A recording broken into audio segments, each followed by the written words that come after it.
Olá, tudo bem? Meu nome é Daniel Gardner e sou do blog famíliadetrigo.com.br.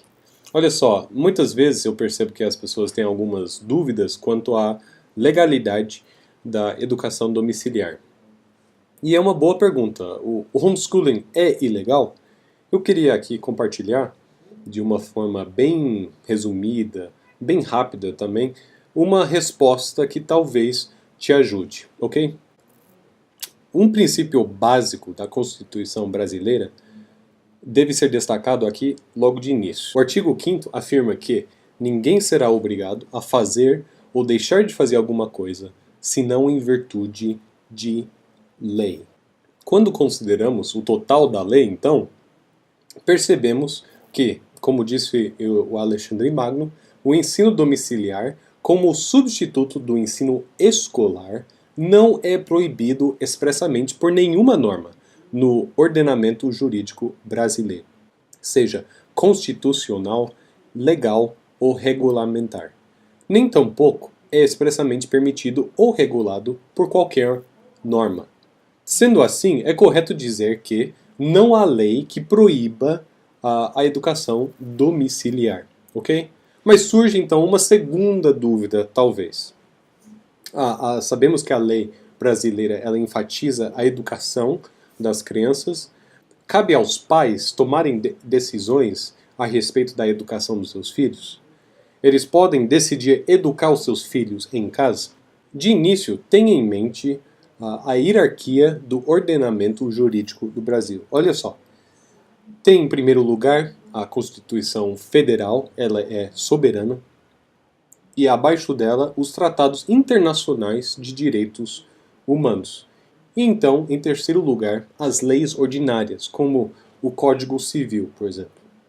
As leis ordinárias não podem infringir os tratados internacionais e nem ofender a Constituição Federal, enquanto os tratados internacionais não podem jamais infringir na Constituição Federal. Tendo isso em mente, vamos considerar em primeiro lugar o que a Constituição brasileira diz acerca da educação e o papel dos pais. A Constituição garante que a educação, direito de todos e o dever do Estado e da família será promovida e incentivada com a colaboração da sociedade. Isso é o artigo 205. Ao descrever então as bases desse ensino, a Constituição também garante liberdade de aprender, ensinar, pesquisar e divulgar o pensamento, a arte e o saber. E também o pluralismo de ideias e de concepções pedagógicas e coexistência de instituições públicas e privadas de ensino. Ainda que a Constituição defina com razoável detalhe os deveres do Estado na educação, em nenhum momento ela detalha quais são os deveres da família na educação, dizendo somente no artigo 229, os pais têm o dever de assistir, criar e educar os filhos menores. Tenho que destacar aqui que há uma grande diferença, claro, entre direitos e deveres. Olha o transporte. É direito de todos, logo dever do Estado. Mas isso não quer dizer que todos têm o dever de usar o transporte público. Você tem liberdade de usar outros meios de transporte, que não são aqueles oferecidos pelo Estado. Da mesma maneira, a saúde, a moradia e a educação. Cito aqui o ministro do Superior Tribunal de Justiça, Domingos Neto.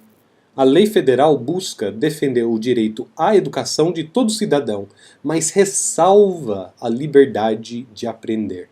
E também, em outro momento, o ministro Neto diz: o sistema jurídico pátrio não veda o ensino em casa. Vimos a Constituição brasileira, ok. Mas e os tratados internacionais? Olha só, a primazia da família nas questões da educação fica ainda mais clara quando se considera os tratados internacionais. Por exemplo, a própria Declaração Universal dos Direitos Humanos. Os pais têm prioridade de direito na escolha do gênero de instrução que será ministrado a seus filhos. também o Pacto Internacional sobre Direitos Civis e Políticos. Diz no artigo 18, os Estados partes do presente pacto comprometem-se a respeitar a liberdade dos pais e, quando for o caso, dos tutores legais, de assegurar a educação religiosa e moral dos filhos que esteja de acordo com suas próprias convicções.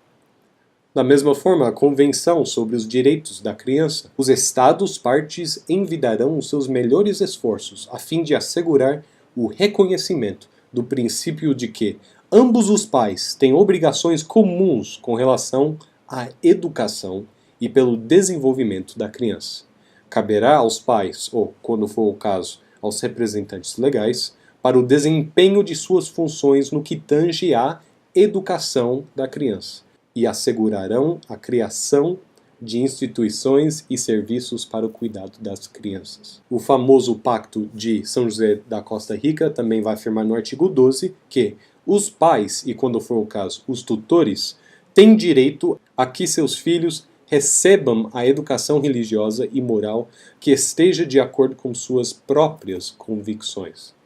Então, realmente, não há muita dúvida quanto ao posicionamento dos tratados internacionais. Mas agora, em terceiro lugar, vamos considerar as leis ordinárias, né? A começar com o Código Civil. No artigo 1634, vai afirmar que compete a ambos os pais, qualquer que seja a sua situação conjugal, o pleno exercício do poder familiar, que consiste em, quanto aos filhos, dirigir-lhes a criação e a educação. Também o Estatuto da Criança e do Adolescente. Aos pais incumbe o dever de sustento, guarda e educação dos filhos menores. A mãe e o pai, ou os responsáveis, têm direitos iguais e deveres e responsabilidades compartilhados no cuidado e na educação da criança.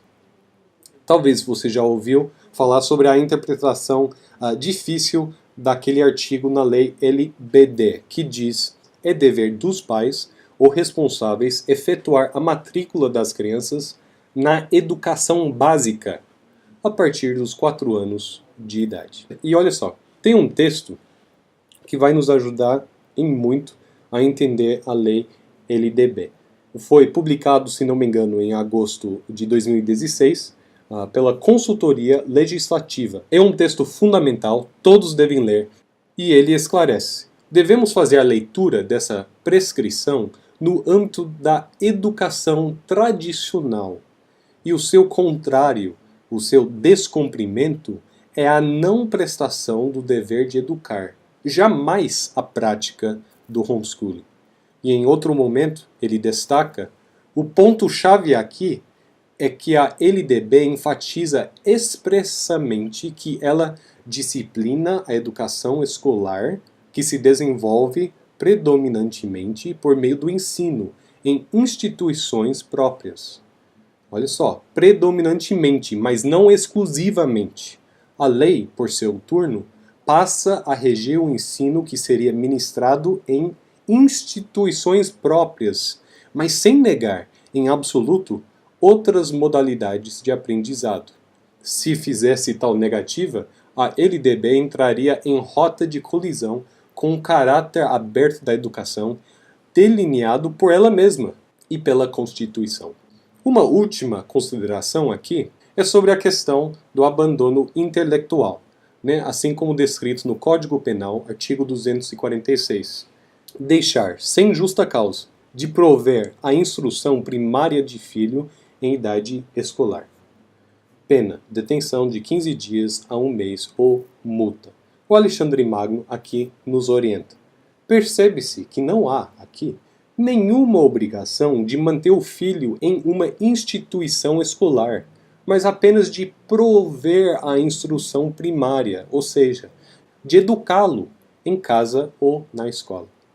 No texto preparado pela Consultoria Legislativa é feita uma citação de Fabrício Costa, que inclusive ele se posiciona contra a educação domiciliar. Mas ele acerta em cheio quando considera a questão do abandono intelectual. Ele diz: não é plausível que os genitores respondam criminalmente por abandono intelectual pelo fato apenas de não matricularem seus filhos no ensino regular. Eventual responsabilidade penal dos pais somente se torna viável e legítima se, efetivamente, se comprovar que, além de os filhos não estarem formalmente matriculados no ensino fundamental, também foram privados da instrução básica. Ou seja, não matricular o seu filho não quer dizer necessariamente que ele esteja sendo privado da instrução. É bom destacar aqui que há uma diferença entre educação e escolarização, né?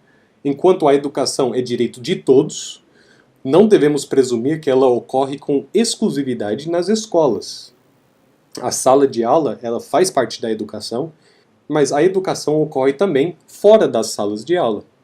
Caso contrário, estaríamos dizendo que não havia educação naqueles milhares de anos que precedem a criação do sistema escolar. Aqui podemos comentar o caso recente, foi o ano passado, 2016, que o juiz Vinícius Peluso julgava um processo que foi levantado contra 3 irmãs que estavam fazendo educação domiciliar, certo?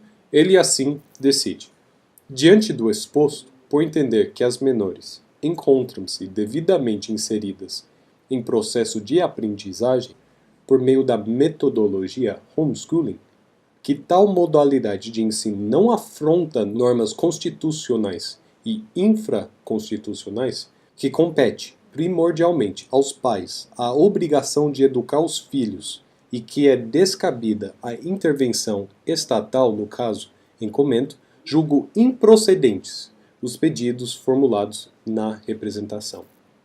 Perante isso, a educação domiciliar é ilegal? Entendo que não. Claro, existe a necessidade de maior clareza quanto a esses assuntos na lei? Sim, 1000 vezes sim. Porém, a legislação positiva do país já é bastante para assegurar a prática da educação domiciliar. Onde estamos agora? Bom, devido à repercussão geral e à necessidade de clareza, o STF determinou a suspensão do processamento de todos os processos pendentes individuais ou coletivos que versem sobre a questão homeschooling e tramitem no território nacional. Todos os processos, então, contra famílias que praticam homeschooling estão atualmente suspensos até que o Brasil se posicione por definitivo sobre o homeschooling. Por hoje é só. Espero que isso ajude de alguma forma e que Deus permita que a educação realmente cresça cada vez mais no nosso país. Valeu!